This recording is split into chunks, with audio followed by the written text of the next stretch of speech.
श्वेताश्वेतर उपनिषद के दूसरे अध्याय आज शुरू करेंगे। युञ्जानः प्रथमं मनस्तत्त्वाय सविता धियः अग्निर्ज्योतिर्निचाय पृथिव्या अध्याभरत। तो ये एक्चुअली यजुर्वेद का 11वें अध्याय का पहला मंत्र है। तो युञ्जानः प्रथमम, प्रथमम मतलब सबसे पहले, मनः अपने मन को, युञ्जानः जोड़ते हुए, तत्वाय जो रियलिटी है, जो ट्रूथ है, जो रियलिटी को जानने के लिए सबसे पहले मन को जोड़ते हुए, धीयः, धी कहते हैं बुद्धि, विजडम, और बुद्धि को भी जोड़ते हुए, अग्नेः ज्योति ही निचाय। अग्नि, मैं अभी सिर्फ वर्ड ट्रांसलेटर कर रहा हूं, बाद में समझाऊंगा। फायर, आग, उसकी जो ज्योति है, जो प्रकाश है, जो लाइट है, उसको निचाय या निचोड़ करके, स्क्वीज करके या उसको पा करके, पृथिव्या, पृथ्वी में, और पृथ्वी से, अध्याभरत, बाहर भरते हैं। कौन? सविता देव। अब इसमें बहुत सारे, अग्नि शब्द है, सविता शब्द है, पृथ्वी शब्द है। अब ये सारे शब्द संस्कृत में या दूसरे में तो सीधा है भाई। अग्नि मतलब फायर है, सविता मतलब सूरज को बोल देते हैं। पर वेदों में वो एक अलग कॉन्टेक्स्ट के हिसाब से देखना पड़ता है। तो सविता, जैसे कि गायत्री मंत्र में भी सविता आता है, तत्सवितुर्वरेण्यम, उस सविता का जो वरेण्य, तो उसके लिटरेरी मीनिंग है, मतलब अगर उसकी रूट को पकड़े तो सुम धातु है, जिसका अर्थ होता है सुम प्रसवने प्रेरणे। उसका अर्थ होता है प्रसव करना, पैदा करना, जेनरेट करना। तो सविता का मतलब होगा जेनरेटर, क्रिएटर। उसका एक दूसरा मीनिंग है प्रेरणी, प्रेरणा, मोटिवेशन, इंस्पिरेशन। और सविता का मतलब होगा इंस्पायरर, मोटिवेटर। तो ये दो मीनिंग याद रखिए, क्रिएटर एंड मोटिवेटर। ये वेदांतों में भी सविता शब्द यूज हुआ। और एक शब्द, अग्नि शब्द। तो अग्नि शब्द का अर्थ मैं डिटेल में नहीं जाऊंगा। अग्नि वाला आग तो है ही। और हमारे यहाँ आग मेटाफोरिकली भी बहुत चीजों के लिए यूज होता है। उपनिषदों के मंत्रों के कंपैरिजन वेद मंत्र ज्यादा मेटाफोरिकली यूज होते हैं। मेटाफोर समझते हैं? अलंकार। अगर आपने हिंदी वगैरह पढ़ा होगा या अपनी लैंग्वेज, इवन इंग्लिश में भी जो पोएटिक, जो एस्थेटिक स्टाइल होती है, जैसे रूपक, उपमा अलंकार, रूपक अलंकार, अतिशयोक्ति अलंकार, है ना। बहुत सारे तरह के जो अर्थात एक बात को कहने की जो तरीका होती है ना। ये तो सपोज बहुत ठंड है, तो आप कह रहे हैं ये तो बिल्कुल बर्फ है, देयर इज नो बर्फ। और आपने बर्फ कहा, सामने वाला आपसे आर्ग्यू नहीं कर रहा है कि नहीं ये तो बर्फ नहीं है, कहाँ बर्फ है। नहीं, मतलब आपका सेंस है कि it's too cold, it's freezing cold. हर लैंग्वेज में ये यूज होता है। देखो, बर्फ जैसा ठंड है, इट इज, इट इज उपमा। ये तो बर्फ है, ये रूपक। आज तो बर्फ से भी ज्यादा ठंड है, ये अतिशयोक्ति। देखिए, ऐसे हंड्रेड सब अलंकार है, मतलब जो जिसको आप कहते हैं पोएटिक एस्थेटिक्स है। और पूरा वेद मंत्र मोस्टली ये अलंकारों से भी भरे पड़े हैं। हम्म। इसीलिए केवल ग्रामर आ जाने से, लैंग्वेज आ जाने से भी शास्त्र समझ में जरूरी नहीं समझ में आए। अब जैसे अग्नि का अर्थ आग भी हो सकता है, ग्रामेटिकली अग्नि का अर्थ आग भी हो सकता है, लीडर भी हो सकता है ग्रामेटिकली। पर मेटाफोरिकली जो प्रकाश करने वाला है, तो वो भी आग हो सकता है। अब यह मंत्र योग से रिलेटेड, ये मंत्र से रिलेटेड टू योग, मेडिटेशन, उपासना। तो मंत्र कहता है, तो सबसे पहले अपने मन को, फिर धी, विजडम को, बुद्धि को युंजते, युंजाना लगाते हुए, कहाँ लगाते हुए? उस परमात्मा में, है ना। इसी युज शब्द से ही योग बना। जब आप मन को लगाओगे, मन और बुद्धि को इस ईश्वर में लगाओगे, मेडिटेटिव स्टेट में लाओगे, तो क्या होगा? वो जो सविता, परमेश्वर, सृष्टिकर्ता, इंस्पायरर, एक तो है ही जनरेटर, पर इस सेंस में तुम्हारे इंस्पायरर, जैसे जैसे तुम्हारे योग की अवस्था बढ़ती जाएगी, परमात्मा आपको इनडायरेक्टली आपको मोटिवेट करता जाएगा, आपको रास्ता दिखाता जाएगा, आपको आगे बढ़ाता जाएगा।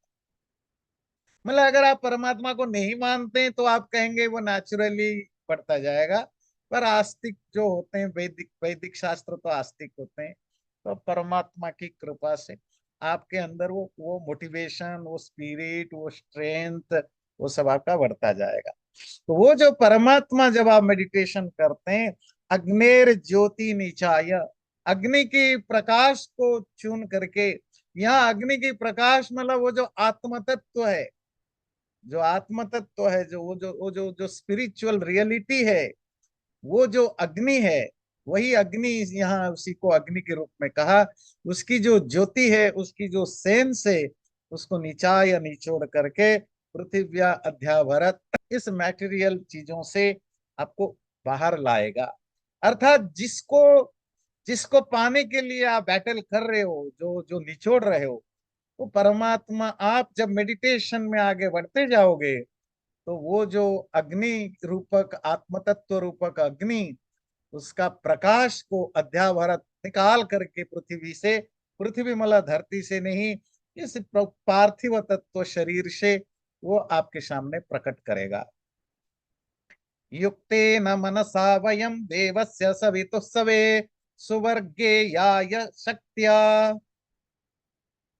वयम, हम सब, मनसा, मन से, कैसा मन? जो युक्त हो, जो कॉन्सेंट्रेटेड हो, मेडिटेटेड हो, वही कॉन्सेंट्रेटेड मन के द्वारा हम उस देव सविता के, उस दिव्य परमात्मा के, जो इंस्पायरर है, क्रिएटर है, सवे प्रेरणा में, थ्रू हिज इंस्पिरेशन, मोटिवेशन, सुवर्गीयाय, ये सुवर्ग मतलब स्वर्ग है, स्वर्ग के लिए यथाशक्ति हम प्रयास करते रहते हैं, वह प्रयास करें।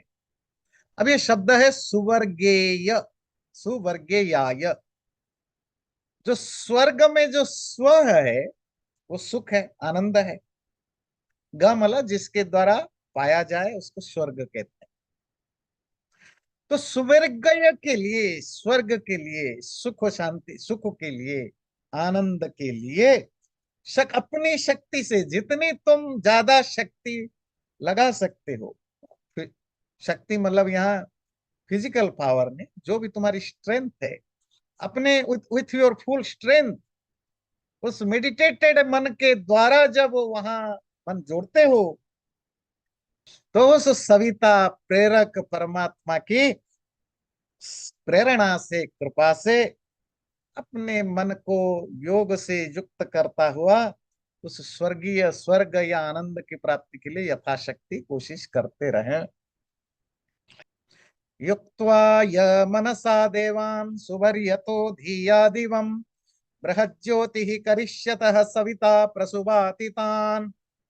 मनसा, मन से, देवान, देवताओं को, यहाँ इंद्रियों को, युक्त्वाय, जोड़कर, कंट्रोल करके, सुवर्यतो, सुवर्य के लिए, बेस्ट चीजों के लिए, स्वर्ग के लिए या आनंद के लिए, धिया, अपनी बुद्धि के द्वारा, दिवम, जो डिवाइन, बृहद ज्योति ही, जो ग्रेट प्रकाश, लाइट, उसको करिष्यतः, करने वाले, तान, उन लोगों को, सविता, परमात्मा, सविता से आप परमात्मा लीजिएगा, परमात्मा प्रसूवती, प्रेरित करता है। जो लोग मन और बुद्धि से, इंद्रियों को नियंत्रित करके उस स्वर्ग आनंद प्राप्ति के लिए कोशिश करते हैं, उनको वो सविता देवता परमात्मा तान उनको प्रेरित करता है। प्रसूवती किसके लिए? उस डिवाइन परम ज्योति को प्राप्त, परम ज्योति के लिए मन और बुद्धि। आपके पास बुक्स है ना, बुक का ध्यान रखिएगा। तो मन, मनसा मन के द्वारा, धिया धी मतलब बुद्धि, बुद्धि के द्वारा किसको जोड़ करके? देवान युक्त्वा, देवताओं को जोड़कर। अरे ये देव कौन है? इंद्रियां यहाँ है। आपने केनोपनिषद में पढ़ा, प्रश्नोपनिषद में पढ़ा, इंद्र देव इन सब पर बहुत चर्चा हुई थी। तो उपनिषदों में देवता शब्द, उपनिषदों में मोस्ट ऑफ जगह जहां भी स्पिरिचुअल या फिलोसॉफिकल डिस्कशन होता है, वहां देवता शब्द का अर्थ इंद्रियां भी होती हैं, बहुत सारे अर्थ होते हैं। ये इंद्रियों के द्वारा ये जो दुनिया है आपके लिए मैनिफेस्ट होती है। अगर आंख कान नाक ये सब नहीं होता तो आप समझ नहीं पाते कि ये दुनिया क्या है। आंखें हैं तो आप इनको देख पा रहे हैं, कान है तो सुन पा रहे हैं, है ना, आपकी स्किन टचिंग सेंस है तो आप फील कर पा रहे हैं। तो आदि आदि आदि। तो क्योंकि इनके द्वारा चीजें प्रकट होती हैं, इसीलिए इनको भी देवता कहते हैं। देवताओं का राजा किसको कहते हैं? इंद्र को, है ना। तो पर बॉडी से रिलेटेड अगर बात करें, अगर इंद्रियां देव हैं तो राजा कौन है? तो आत्मा को कहा गया। अब अगर आत्मा इंद्र है, राजा है, तो इंद्र के जो रिलेटेड है उनको क्या कहा जाता है? इंद्रिय। मतलब जो अमेरिका के रहने वाले अमेरिकीय, भारत में रहने वाले भारतीय, जो उससे रिलेटेड है भारतीय। तो जो इंद्र से रिलेटेड है वो इंद्रिय। अब इंद्रिय का क्या अर्थ है? सेंसेस। आप कनेक्ट कर पा रहे हैं? अब इंद्रिय का ये अर्थ नहीं कि वो देवराज इंद्र के कुछ बच्चे, 5 बच्चे थे, ये नहीं है। क्योंकि आत्मा के सपोर्ट सिस्टम है ना, इसीलिए वो इंद्रिय। तो मन और बुद्धि के द्वारा इन देवताओं को, इन इंद्रियों को जिसने युक्त जोड़ कर रखा है, कंट्रोल करके रखा है, रेगुलेट करके, और मेडिटेट अपने परमात्मा में लगा के रखा है, किसके लिए? सुवर्यतः, अत्यंत सुख देने के लिए, स्वर्यतः सुख पाने के लिए, सुख के कारण से, पंचमी है, सुवर्यतः, तह तसिल, सुख, सुख के कारण से। आपका गोल क्या है? ऑब्जेक्टिव क्या है? जो व्यक्ति मेडिटेट कर रहा है वो फ्री फंडा में ऐसा नहीं कि दुनिया बेकार लगा छोड़ के भाग जाए, नहीं। उसका भी एक पॉजिटिव पर्पस है। पॉजिटिव पर्पस क्या है? मुझे इससे बेटर सुख चाहिए, मुझे उससे बेटर आनंद चाहिए, और ऐसा आनंद, ऐसा सुख जिसमें फियर फैक्टर ना हो, डर ना हो, मरने पैदा होने की, बुढ़ा होने की, जिसमें कम होने की, ज्यादा होने की चिंता ना हो। ऐसी जो एब्सोल्यूट आनंद है, उसी को मोक्ष कहते हैं। तो उस सुवर्य सुख आनंद के कारण से जिन्होंने ये अपने मन और बुद्धि से इंद्रियों को रोक, कंट्रोल करके लगाया, वहां एंट्री होती है परमात्मा की। अपने कठोपनिषद में पढ़ा था, यमे वेश वृणुते तेनैष लभ्य। ये जो ज्ञान ना पढ़ने लिखने से मिलता है, ना बहुत ज्यादा तपस्या करने से मिलता है। तो वो कंक्लूड करके क्या बताया? परमात्मा की कृपा जिस पर होगी उसी को मिलेगा। तो यहाँ परमात्मा, आत्मा, ब्रह्म शब्द वेदों में बहुत रेयरली मिलता है, आत्मा शब्द ही बहुत रेयरली मिलता है। इनके वैदिक शब्द अलग होते हैं। तो यहाँ शब्द क्या दिया? सविता।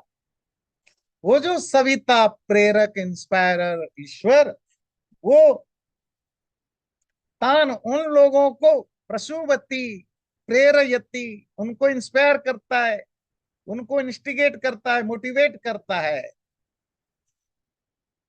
किसके लिए? उस दिवम बृहद ज्योति, वो जो दिव, डिवाइन, वो जो प्रकाशमय। ब्रह्म ज्ञान क्या होता है? प्रकाश। बृहद, ग्रेट ज्योति प्रकाश, उस दिव्य बृहत ग्रेट प्रकाश को पाने के लिए कोशिश कर्म करने के लिए उनको मोटिवेट करता है परमात्मा। चलिए, ये आपको बहुत ज्यादा टेक्निकल चीजों में ना फंसा के पॉइंट पर आते हैं। जब आप स्पिरिचुअल रास्ते में चलते हैं और आपने सटन लेवल को क्रश कर जाते हैं, तो फिर आपको परमात्मा की कृपा मिलने लगेगी। अर्थात आपके अंदर एक, थोड़ा मैं इसको नॉन स्पिरिचुअल होकर बात करूं, तो आपको एक सेल्फ मोटिवेशन मिलता जाएगा। वो सेल्फ मोटिवेशन आपको नेक्स्ट स्टेप की ओर लेता जाएगा। सेल्फ मोटिवेशन आपको पता है बहुत जरूरी होता है लाइफ में आगे बढ़ने के लिए। अगर आप अगर एक गोल लेकर आगे बढ़ रहे हैं और आपकी मोटिवेशन में हल्की सी भी कम हो जाती है, तो बड़ा डिजास्टर होता है। वो आजकल तो वार की सिचुएशन कैसे चल रहा है, तो चलो आपको वार की एग्जाम्पल देते हैं। सैनिक जब लड़ाई के मैदान में लड़ रहा होता है ना, उसको 24/7 सेल्फ मोटिवेशन होना जरूरी है। अगर थोड़ी देर के लिए भी उसके अंदर आया कि मेरा क्या होगा, मैं मर जाऊंगा, या मुझे क्या मिलेगा, या कोई भी ऐसी कोई फीलिंग जो हुआ लड़ाई करने के लिए अपोजिट हो, वो उसको डाउन करता जाए। इसीलिए हर आर्मी में देखो, लड़ाई तो कभी जिंदगी में एक बार आधा बार होता है। बहुत सारे देशों में तो जिंदगी में कभी भी लड़ाई नहीं होती है, कहीं कहीं कभी कभार होती है। हर सैनिक को पूरी जिंदगी में हमेशा लड़ना नहीं पड़ता, पर आर्मी में पूरे साल भर हमेशा उनको लड़ाई की तैयारी, ट्रेनिंग, मोटिवेशन कॉन्स्टेंटली चलता रहता है। ये मोटिवेशन उनके अंदर डाला जाता है। जैसे कृष्ण भी अर्जुन को मोटिवेट किया, क्या मरोगे तो स्वर्ग मिलेगा, लड़ाई में मरोगे, जिंदा रहोगे तो यश मिलेगा, यश कि तुमने जीता। है ना, क्या वो श्लोक मुझे याद नहीं आ रहा है, सेकंड चैप्टर की शुरुआत में है ना। तो हतो वा प्राप्स्यसि स्वर्गम। हाँ, हतो स्वर्गं माम जित्वा वा प्राप्स्यसि भोक्ष्यसे महीम्। हाँ, जित्वा वा तस्मादुत्तिष्ठ कौन्तेय युद्धाय कृतनिश्चयः। कृत निश्चय। ये बिगिनिंग स्टेटमेंट है कृष्ण का। इसी को मोटिवेट करने के लिए फिर आगे की पूरी गीता चल पड़ी। पर ये स्टेटमेंट यही है, ये दुनिया के किसी भी वॉरियर, वो वॉरियर जब लड़ाई के मैदान में हो, या स्पिरिचुअलिटी की लड़ाई हो, या पॉलिटिक्स की लड़ाई हो, या बिजनेस की लड़ाई हो, लड़ाई के मैदान में आपको 24/7 मोटिवेशन की जरूरत है। और वो मोटिवेशन के लिए, इसीलिए दुनिया में किसी भी रिलीजन, किसी भी जो लड़ाई करते हैं, वहां क्यों रिलीजियस प्रीस्ट की भी जरूरत पड़ती है, क्योंकि रिलीजियस एंगल को हैंडल करें। ताकि उनके अपने साइकोलॉजिस्ट होते हैं, उनके अपने मिलिट्री डिपार्टमेंट होती है जो उनको मोटिवेट करते हैं। नेशनलिज्म, है ना, धर्म, बहुत सारी चीजों को इन्वॉल्व करके जो सोल्जर की मेंटल ट्रेनिंग होती है। समझ आती है। तो ये जो सेल्फ मोटिवेशन बहुत जरूरी होती है कि आप बीच में गिव अप ना कर जाए, बीच में आप परेशान मत हो जाए, बीच में आप छोड़ ना दें। स्पिरिचुअल प्रैक्टिस में एक चीज होती है कि जब आप थोड़ी देर आगे बढ़ने लगते हैं, तो आपकी सेल्फ मोटिवेशन अपने आप होने लगता है। और हमारे ऋषि मुनि ज्ञानी आचार्य कहते हैं, वो जो सेल्फ मोटिवेशन है, ये परमात्मा की कृपा होती है, वो परमात्मा की प्रेरणा होती है, जिसके कारण आप नेक्स्ट स्टेप जाते। बाकी इस दुनियादारी की इसमें तो आपको किसी ना किसी को चाहिए होता है। कोई काउंसलर चाहिए, कोई हेल्प चाहिए, कभी पत्नी आपको मोटिवेट करती है, कभी पति मोटिवेट करता है, कुछ और चीजें मोटिवेट करते हैं, कभी पैसा मोटिवेट करता है, कुछ कुछ बहुत सारी चीजें, एक्सटर्नल चीजें आपको मोटिवेट करने के लिए काम आ सकते हैं। स्पिरिचुअल प्रैक्टिस में तो ये इन इन सब का कोई एक्सपीरियंस ही नहीं है, तो आपकी तो वो अकेली जर्नी है। और वहां भी आप थकेंगे, वहां भी आप परेशान होंगे, वहां भी लगेगा अरे भाई मैं कहाँ फंस गया, कहीं मैं सही जगह पर हूं कि नहीं हूं। तो वहां आपको एक सर्टेन लेवल के बाद आपको परमात्मा की कृपा, मतलब आप फील करते हैं परमात्मा की कृपा, आप इसको सेल्फ मोटिवेशन कहिए या परमात्मा की कृपा। तो ऋषि मुनि लिखते हैं, तो वहां सविता परमात्मा प्रसुभाति प्रसव यही प्रेरणा करता रहता है उन लोगों को, जब आप उसमें मेडिटेटिव स्टेज में होते हैं। युञ्जते मन उत युञ्जते धियो विप्रस्य बृहतो विपश्चितः विहोत्रा दधे वयुना विदेक इन्महि देवस्य सवितु परिष्टुतेः। तो ये भी यजुर्वेद का ही 11वें अध्याय का चौथा मंत्र है। और ये ऋग्वेद में भी ये मंत्र मिलता है, ऋग्वेद के 5th मंडल, मतलब 5वें मंडल, 81 सूक्त और पहला मंत्र ऋग्वेद में। और ये बड़ा फेमस मंत्र भी है, और जो योग से जुड़े हुए लोग हैं वो भी इसको बहुत कोट करते हैं योग से कॉन्टेक्स्ट में। जबकि योग के कॉन्टेक्स्ट में अभी जो 3 4 पढ़ा वो सब योग के ही है।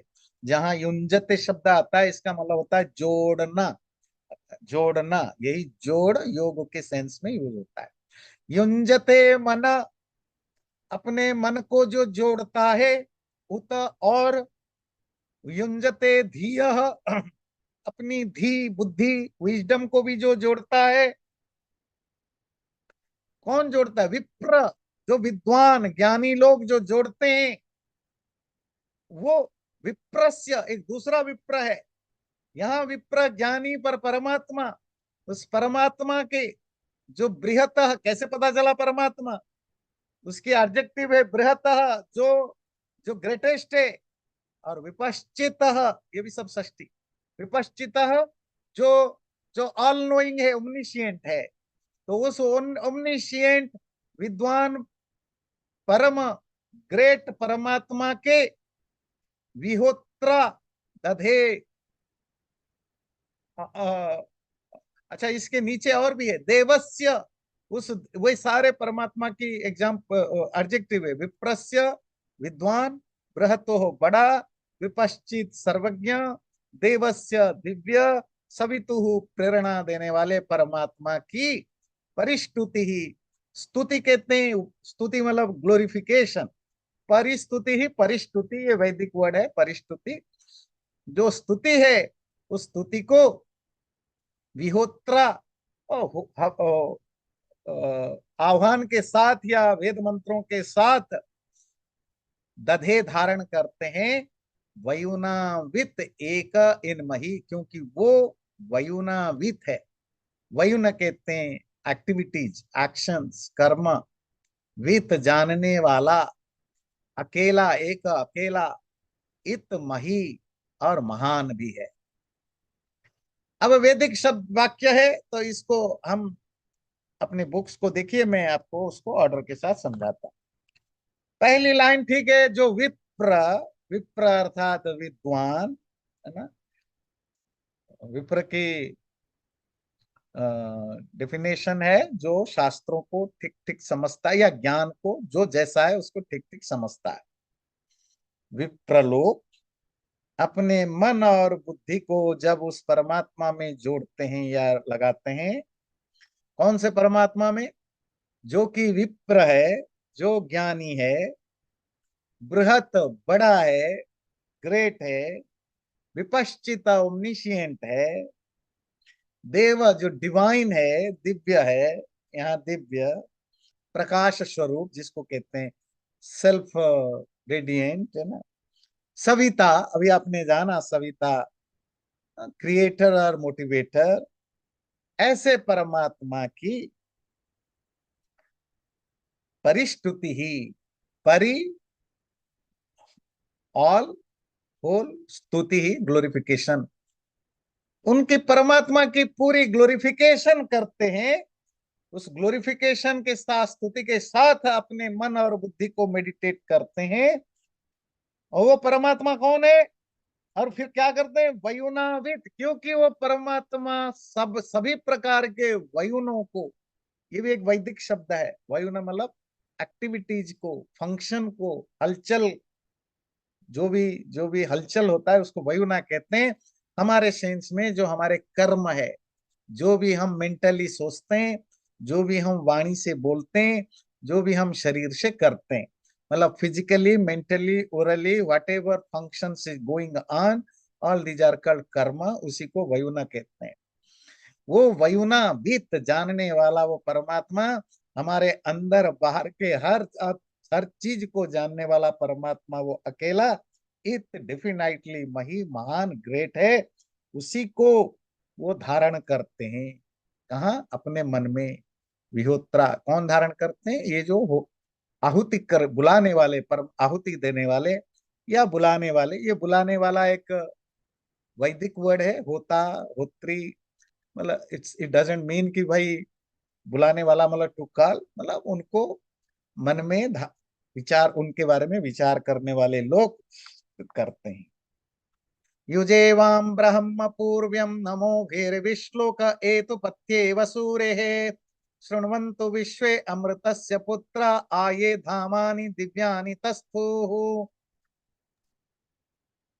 वाम, आप दोनों यहाँ गुरु और शिष्य के लिए युजे, मन को जोड़ते हैं। कहाँ? पूर्व्यम ब्रह्म, ब्रह्म तो ब्रह्म जानते हैं परमात्मा, पूर्व्यम वो एंशिएंट, वो पुराने ब्रह्म को किससे? नमो भी ही, अपनी जो वैलिडेशन, आपकी जो डिवोशन, आपकी जो सरेंडरिंग, नहीं सरेंडर करके, नमः, नमः का मतलब होता है झुकना एक्चुअली। तो या इसका मतलब है कि अपनी भक्ति के साथ उस प्राचीन ब्रह्म के साथ अपने आप को जोड़ के, विश्लोक हेतु कैसे? पथ्येव सुरे, सूर्य कहते हैं जो ग्रेट सोल होते हैं ना, साधु लोगों के पथ्या रास्ते पर इव चलते हुए, पथ्या इव मतलब रास्ते की तरह ही आप दोनों उस पुराने ब्रह्म की उपासना करिए नमन के द्वारा। मेडिटेशन उसकी सेंस है, पर अपनी भक्ति के द्वारा, जो कि विश्लोक है। श्लोक कहते हैं प्रसिद्ध, फेमस, विश्लोक एक्सट्रीमली फेमस है। पहले ऊपर वाली लाइन लेते हैं, नीचे वाली लाइन बाद में लेंगे। पथ्येव सूर्य है, सूर्यों के पथि के समान, जो जो साधु सन्यासी जिसको हम कहते हैं, अर्थात जो स्पिरिचुअल प्रैक्टिशनर है, जिसको हम ऋषि कहते हैं, जिन्होंने उसको अचीव कर लिया है, ऐसे जो सूरी है, जो साधु हैं, जिन्होंने ब्रह्मज्ञानी है, ऐसे लोगों के पथी मार्ग पर ही जाते हुए, मतलब आप कोई भी मार्ग मत अपनाओ, जो ऑलरेडी, आप लोग साइंस के फील्ड में बहुत सारे लोग हैं, तो अब अगर कोई थ्योरी फिक्स हो गया, किसी आइंस्टीन ने, किसी स्टीफन ने, किसी ने फिक्स कर दिया, अब थोड़े हैं कि आप उसको भी दोबारा रिसर्च करके अपना एक नया रास्ता निकालो, आप उसके कुछ बियॉन्ड जाके कुछ कर सकते हो। तो आजकल हिंदुओं में ये बीमारी चली है, हर कोई सोचता है कि मैं अपना एक रास्ता निकालू। अरे फ्रॉड, जो एस्टेब्लिश्ड है you have to follow the same path. हाँ, जो वहां उन्होंने कुछ नहीं किया उससे बियॉन्ड कुछ कर सकते हो, दैट्स ओके। जो ऑलरेडी वेल टेस्टेड है, वेल रिसर्च्ड है, आप उसको नकार के अपनी नादानी दिमाग से नए नए स्पिरिचुअल पाथ, नए नए जी, ये तो भगवान को पाने के बहुत तरीके होते हैं, कोई तरीके अलग नहीं होते हैं। तुम्हारे दुकान खोलने के अलग अलग तरीके होते हैं, और पॉलिटिकल लीडर को ये बोलना पड़ता है कि क्योंकि यूनिटी, दुनिया सोसाइटी में यूनिटी बनी रहे, झगड़ा ना हो, तो जो रूल करने वाले पॉलिटिकल लीडर हैं, उनको ये बोलना पड़ता है कि भाई सब समान है, कोई भी रास्ते में जाओ। ये पॉलिटिकल लीडर का स्टेटमेंट है, और वो होना भी चाहिए, क्योंकि उनका काम है कि देश में कोई कंफ्लिक्ट ना हो, वो हो। पर ये पर ये रियलिटी नहीं है। पॉलिटिकल लीडर की अपनी पॉलिटिकल मजबूरी होती है। द रियलिटी इज कि आपको अपनी दुकानदारी बनाना है तो आपको अलग दिखानी है। साइंस में आप ये नहीं कर पाते। हमारे स्पिरिचुअलिटी में भी रास्ते क्लियर हैं, आपको क्या करना, कैसे करना, क्या स्टेप लोगे तो आप परमात्मा को पाओगे।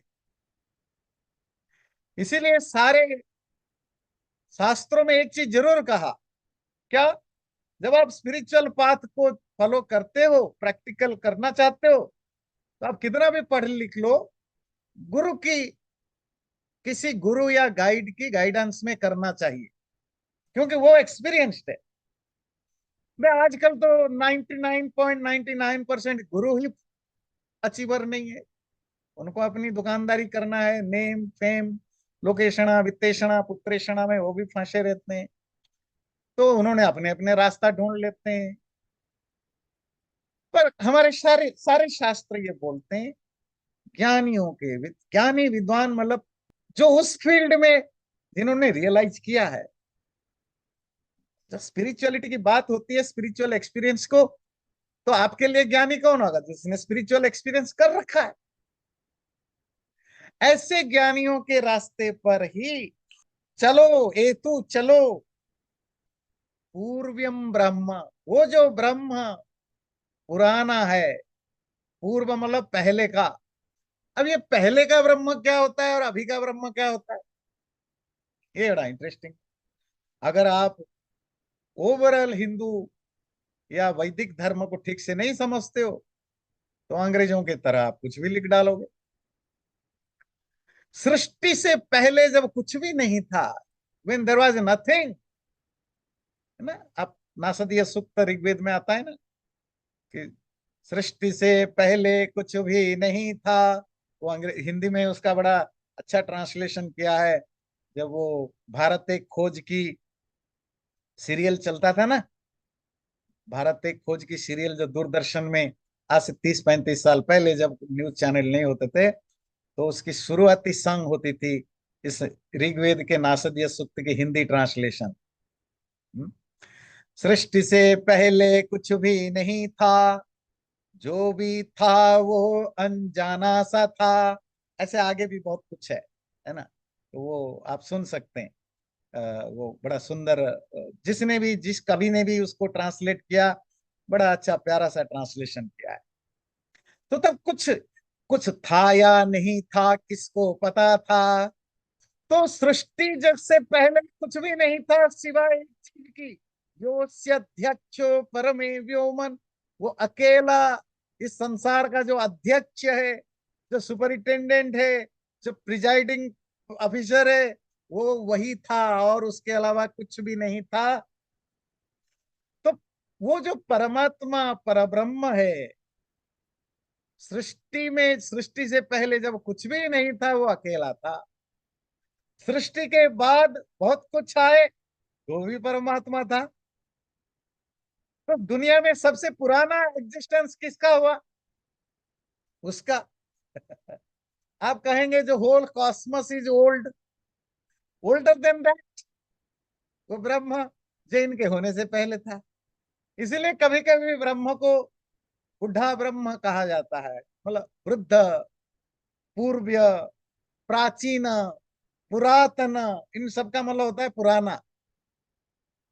तो परमात्मा को पुराना इसीलिए कहा जाता है क्योंकि जो कुछ भी संसार में आया है, द होल कॉस्मस, उसके बाद सब कुछ आया, उससे पहले भी वो था। तो एज वाइज वो पुराना होता है।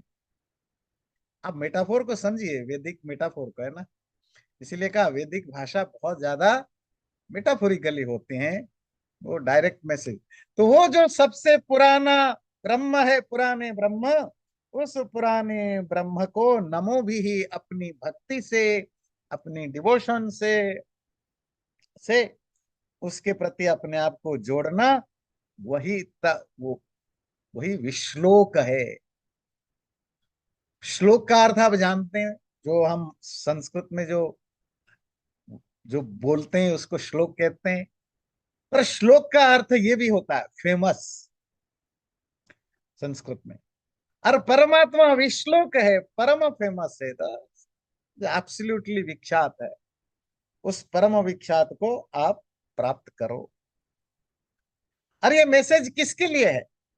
अगला लाइन देखिए, शृण्वन्तु विश्वे अमृतस्य पुत्रा।